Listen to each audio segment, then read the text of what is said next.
إن الحمد لله والصلاة والسلام على رسول الله وعلى آله وصحبه أجمعين أما بعد قال الله تعالى في كتابه الكريم أعوذ بالله من الشيطان الرجيم بسم الله الرحمن الرحيم إن هذا القرآن يهدي للتي هي أقوم ويبشر المؤمنين الذين يعملون الصالحات أن لهم أجرا كبيرا وقال النبي صلى الله عليه وسلم خيركم من تعلم القرآن وعلمه أو كما قال عليه الصلاة والسلام۔ شاعر نے کہا ہے دنیا کی کتابوں میں قرآن چمکتا ہے، قرآن میں اللہ کا فرمان چمکتا ہے، عادت بنا لے جو تلاوت قرآن کی، اللہ کی نظروں میں وہ انسان چمکتا ہے۔ گرامی مرتبہ سامعین، بزرگان محترم اور عزیز دوستو، دین و مذہب کی تاریخ سے پتہ چلتا ہے کہ اللہ رب العالمین نے انسانوں کی ہدایت کے لیے دو چیزیں بھیجی۔ نمبر ایک انبیاء و رسول کا سلسلہ، نمبر دو کتابیں، صحیفے۔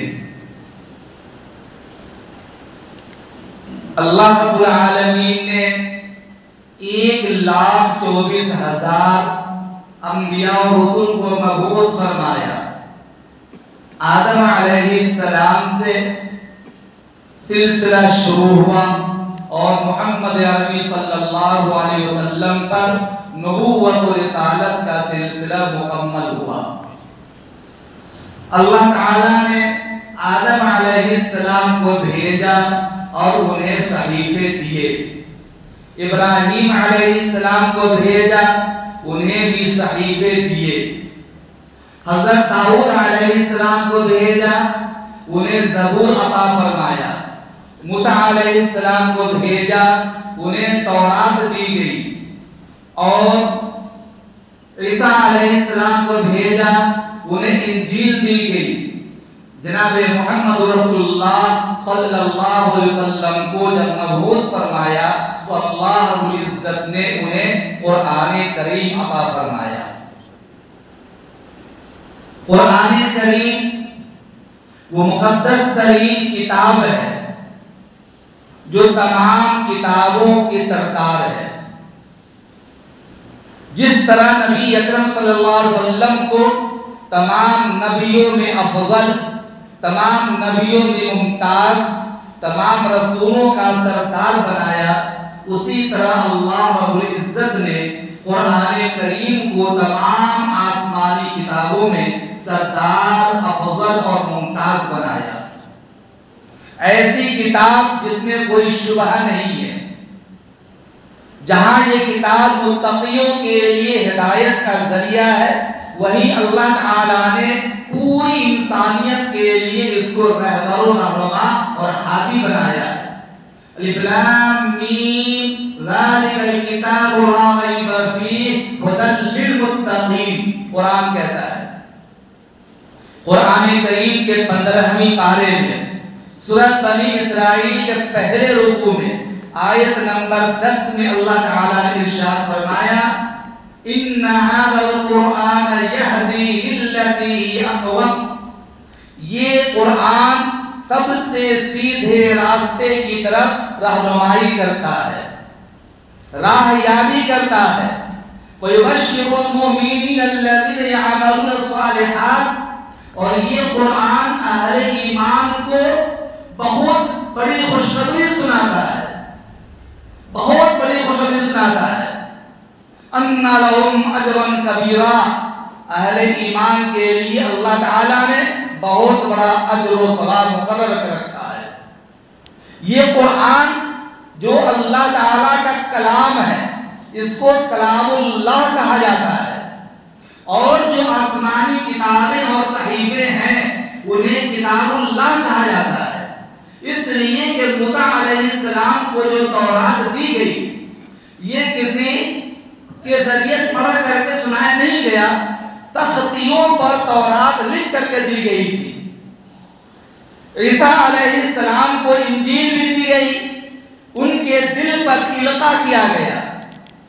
زبور جو داؤد علیہ السلام کو دی گئی وہ بھی انہیں دل پہ القاء کیا گیا، لیکن قرآن کریم وہ مقدس کلام اللہ ہے جس کو اللہ رب العزت نے جبرائیل علیہ السلام کے ذریعے جناب محمد رسول اللہ صلی اللہ علیہ وسلم کے سامنے پڑھ کر کے سنایا۔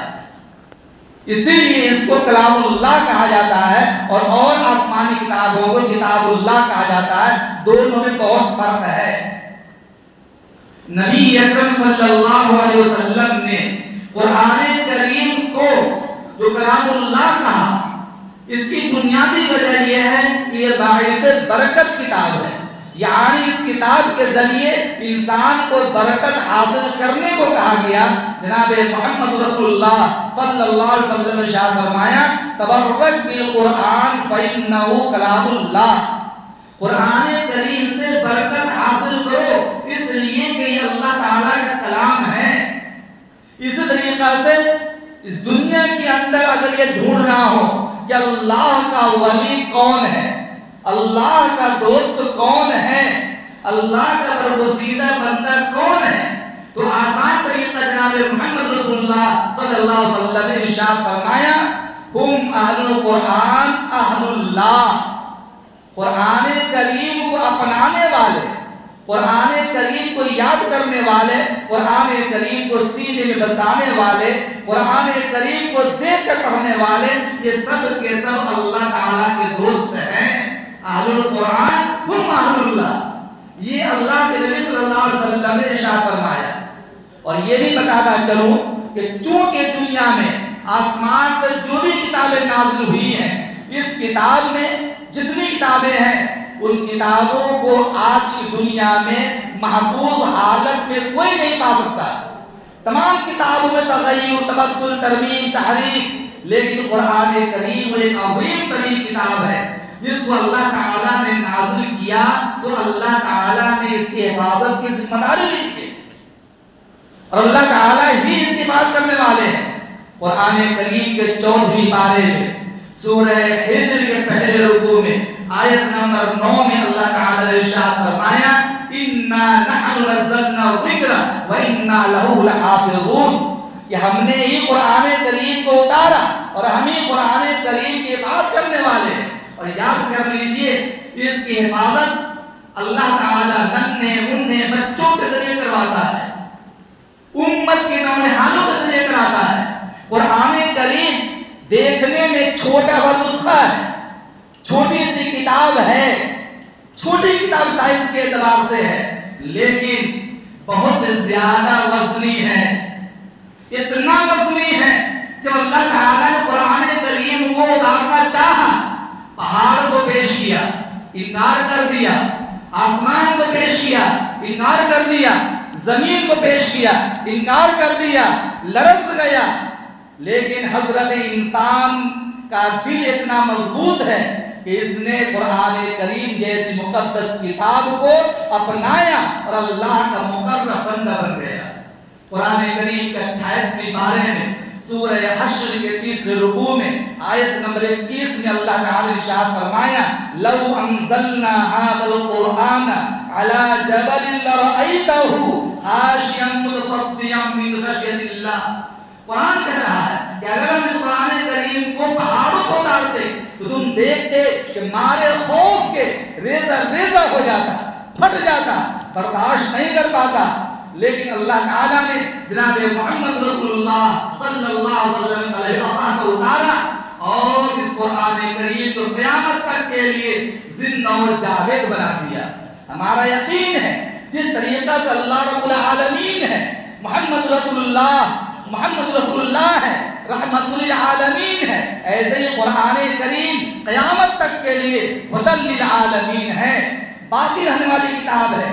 ایک زبر کے اعتبار سے، زبر زیر کے اعتبار سے، پیش کے اعتبار سے کوئی ترمیم کرنا چاہے، تحریف کرنا چاہے، بدلنا چاہے اس کی دنیا مٹ تو سکتی ہے، قرآن کریم میں کوئی تحریف نہیں کر سکتا ہے۔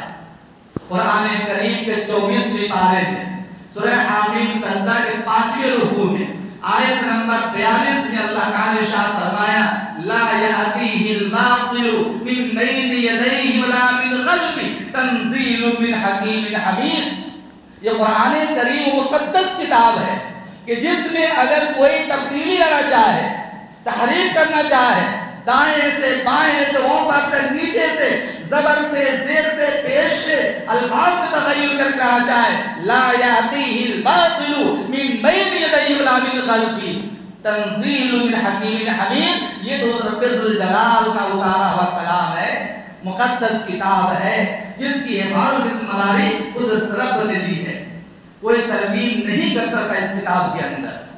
یہ کتاب میں نے کہا سائز میں چھوٹی کتاب ہے، وزن میں وزنی کتاب ہے، لیکن یاد کرنے کے اعتبار سے اتنا آسان، اتنا آسان۔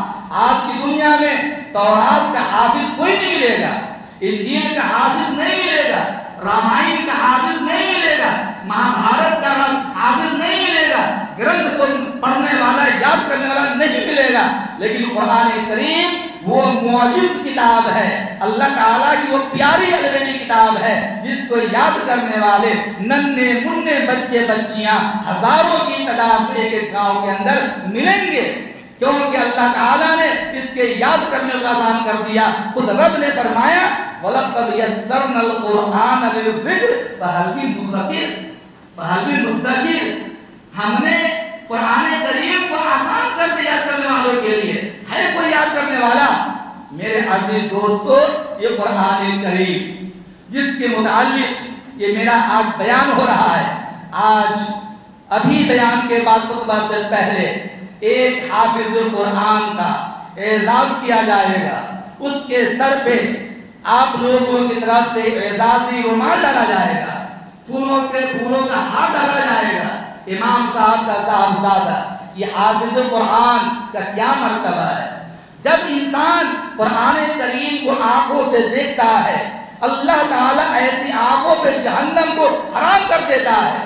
جو زبان قرآن کریم پڑھتی ہے، اللہ تعالیٰ زبان پہ جہنم کو حرام کر دیتا ہے۔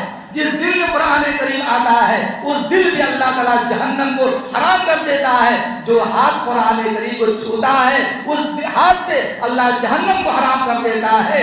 آدمی قرآن کریم کو ناظرہ پڑھے تو بھی ثواب ملتا ہے، اور اگر زبانیں پڑھے تو بھی ثواب ملتا ہے۔ یہاں تک کہ قرآن کریم کا یہ اعزاز ہے کہ اگر کوئی قرآن کریم پڑھنا نہیں جانتا، ناظرہ بھی نہیں جانتا، لیکن قرآن کریم کو کھول کر کے وہ دیکھتا ہے اور محبت سے دیکھتا جاتا اور یوں کہتا جاتا ہے ہر لائن بھی یوں انگلی دیکھتے ہوئے، اے میرے پروردگار یہ تیرا پیارا کلام ہے، تو نے جو کچھ فرمایا سچ فرمایا ہے، ہم اس پہ ایمان رکھتے ہیں۔ تو جس طریقہ سے ناظرہ پڑھنے والے کو اللہ تعالیٰ اجر عطا فرماتا، اسی طرح انگلی پھیرنے والے کو بھی اللہ تعالیٰ اجر و ثواب عطا فرما دیتا ہے۔ ذالک فضل اللہ یؤتی من یشاء، اللہ کے دربار میں کسی چیز کی کمی نہیں ہے۔ یہ حافظ قرآن جو سینے میں قرآن کریم کو بتاتا ہے، اتنا بڑا مقام، حافظ قرآن کا مقام تو ہے ہی، حافظ قرآن کے باپ کو بھی مقام دیا جائے گا، اتنا بڑا مقام دیا جائے گا۔ جناب محمد رسول اللہ صلی اللہ علیہ وسلم نے ارشاد فرمایا کل قیامت کے دن حافظ قرآن کے باپ کو ایک نور کے ٹیلے پہ بٹھایا جائے گا، اس کے سر پہ ایک نوری تاج رکھا جائے گا۔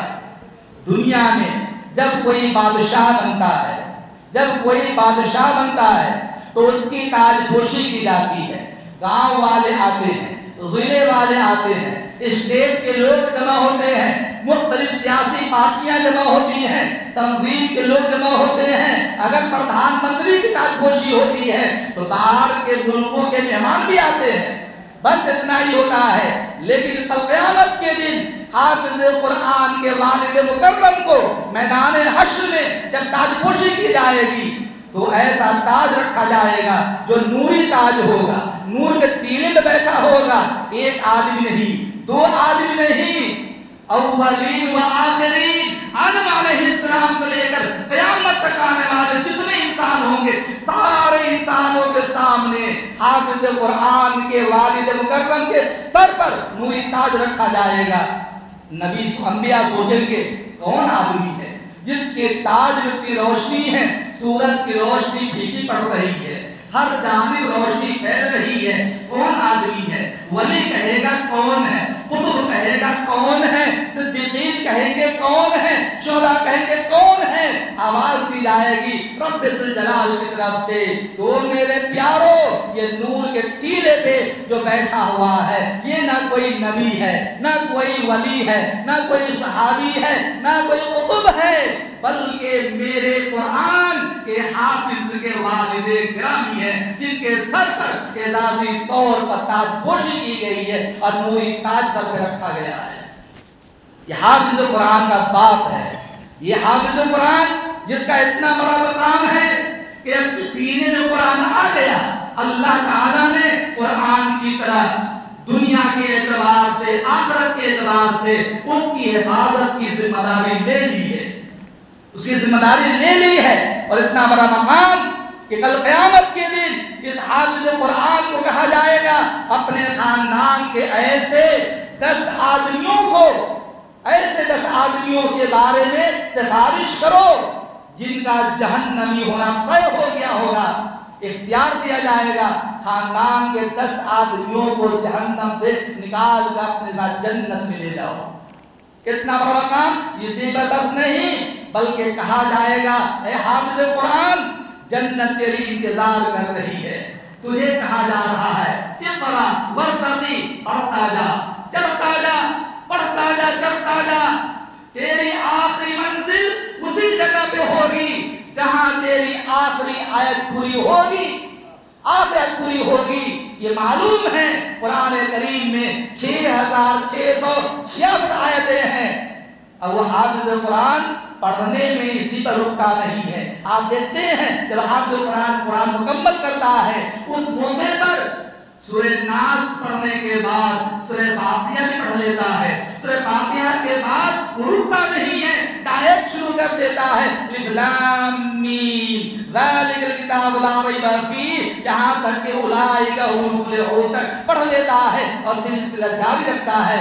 پتہ یہ چلا کہ حافظ قرآن کے لیے جنت میں منزل طے نہیں ہے، وہ جتنا پڑھے گا اللہ اتنے درجات اسے عطا فرماتا جائے گا۔ یہ حافظ قرآن اتنا بڑا مقام ہوتا ہے کہ حافظ قرآن کا اکرام کرنا، ان کا دیدار کرنا، حافظ قرآن سے مصافحہ کرنا، حافظ قرآن سے معاملہ کرنا، ان سے محبت کرنا، یہ نبی سے محبت ہے۔ اور میں نہیں کہتا، خود سرکار دو عالم محمد عربی صلی اللہ علیہ وسلم نے یہ پیشین وہی سنائی ہے۔ حضور نے فرمایا ہے، حضور فرماتے ہیں اکرموا حملۃ القرآن، حافظ قرآن، قرآن پڑھنے والے کا اکرام کرو۔ فمن اکرم وقد اکرمنی، جس نے حافظ قرآن کا اکرام کیا اس نے میرا اکرام کیا، میرا احترام کیا، میرا احترام کیا۔ ومن اکرمنی فقد اکرمہ اللہ، اور جس نے میرا اکرام کیا، میرا احترام کیا، اس نے اللہ کا اکرام اور احترام کیا۔ اور جو اللہ کا اکرام کرے گا اللہ اسے اپنی مرضی اور اپنی رضامندی کا پروانہ عطا کرے گا، اور اس کے دائیں ہاتھ میں اللہ تعالیٰ جنت میں داخل ہونے کا پروانہ عطا فرما دے گا۔ یہ حافظ قرآن کا مقام ہے۔ اور میں آپ کو یہ بتانا چلوں کہ حافظ قرآن اللہ تعالیٰ نے حافظ قرآن ہونے پر کتنی خوشی عطا فرماتا ہے۔ ہندوستان کا بادشاہ گزرا ہے اورنگزیب رحمت اللہ علیہ، بڑا متقی پرہیزگار بادشاہ، 56 سال تک اس نے ہندوستان کی سرزمین پر حکومت کی ہے۔ تہجد گزار تھا، قرآن کا پابند تھا، شاہی خزانے سے 1 روپے بھی اپنی ذات پہ خرچ نہیں کیا، نہ اپنے گھر والوں پہ خرچ کیا، اپنے ہاتھ سے قرآن کریم لکھتا تھا اور پھر بازار میں جا کر اس کو ہدیۃً لوگوں کو پیش کرتا اور جو ہدیہ آیا کرتا تھا اس سے اپنے گھر والوں کا خرچہ چلایا کرتا تھا۔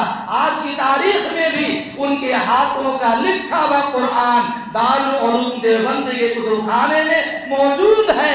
سنہرے حروف میں قرآن لکھا ہوا اور وہ قرآن باضابطہ دارالعلوم کے میوزیم یا کتب خانے میں کھلا رکھا ہوا ہے، جس کا دل چاہے جا کر دیکھ سکتا ہے۔ اورنگزیب رحمۃ اللہ علیہ بادشاہ ہے، اورنگزیب رحمۃ اللہ علیہ کا بیٹا حافظ قرآن ہوا، اورنگزیب رحمۃ اللہ علیہ کا بیٹا حافظ قرآن ہوا۔ اورنگزیب رحمۃ اللہ علیہ اپنے باپ شاہ جہاں کے پاس جاتا ہے اور جا کر کہتا ہے ابا جان مبارک ہو، مبارک ہو، آپ کا پوتا حافظ قرآن ہو گیا ہے۔ تو مسکرایا حاجی صاحب، تھوڑا مسکرایا اور پھر جا کر کے بیٹے سے کہا بیٹا بڑی اچھی بات، مبارکبادی بات سنائی، لیکن دل کو پوری خوشی اس وقت ہوتی جس وقت میرا بیٹا خود حافظ قرآن بن کر کے آتا اور یوں کہتا ابا مبارک ہو، تیرا بیٹا حافظ قرآن بن گیا ہے۔ اس لیے کہ آج تو نے اپنے بیٹے کو حافظ قرآن تو بنایا، قیامت کے دن تجھے اعزاز ملے گا، لیکن مجھے تو اعزاز ملنے والا نہیں ہے۔ اگر یہ اعزاز چاہیے مجھے تو میرا بیٹا حافظ قرآن ہوتا۔ اورنگزیب رحمۃ اللہ علیہ کے دل پر چوٹ لگی۔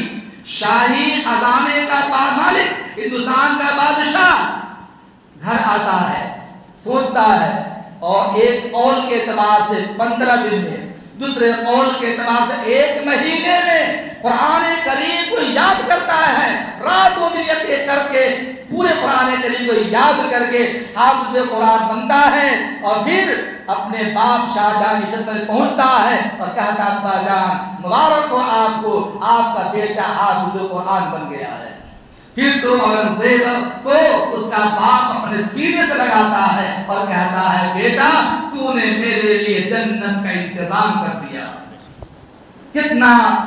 کتنی خوشی ہوتی ہے باپ کو۔ اور یاد کر لیجئے یہ حافظ قرآن جس کا آج اعزاز ہونے والا ہے، اتنا بڑا مقام ہے کہ اگر یہ کس زمین سے گزر جائے اللہ اس زمین والوں کی مغفرت کا اعلان کر دیتا ہے۔ معمولی مقام نہیں۔ ہم اور آپ ایک حافظ قرآن کو یہ سمجھتے ہیں یہ دوسروں کے ٹکڑے کے پلے والا کیا کھائے گا کیا پیے گا۔ یاد کر لیجئے ایک بات، حافظ قرآن کو اللہ ضائع نہیں ہونے دیتا۔ اگر حافظ قرآن درمیانی زندگی میں راستے سے بے راستہ بھی اگر ہو جائے، بھٹک بھی جائے، تو بھی مرنے سے پہلے قرآن کریم اس کو راہ راست پر لے آتا ہے۔ آپ سب کو معلوم ہوگا بنجاری میں حافظ قرآن تھا، حافظ وارث، کیا نہیں کیا اس بندے نے، لیکن موت کس حال میں آئی؟ رمضان کا مہینہ تھا، 27ویں رات تھی اور تراویح پڑھایا، قرآن مکمل کیا۔ 27ویں رات میں وہ اللہ کا پیارا اللہ کے دربار میں پہنچ جاتا ہے، پیاری موت ہوتی ہے، جبکہ اس سے پہلے اس نے کیا نہیں کیا؟ اشتر بھی لگایا۔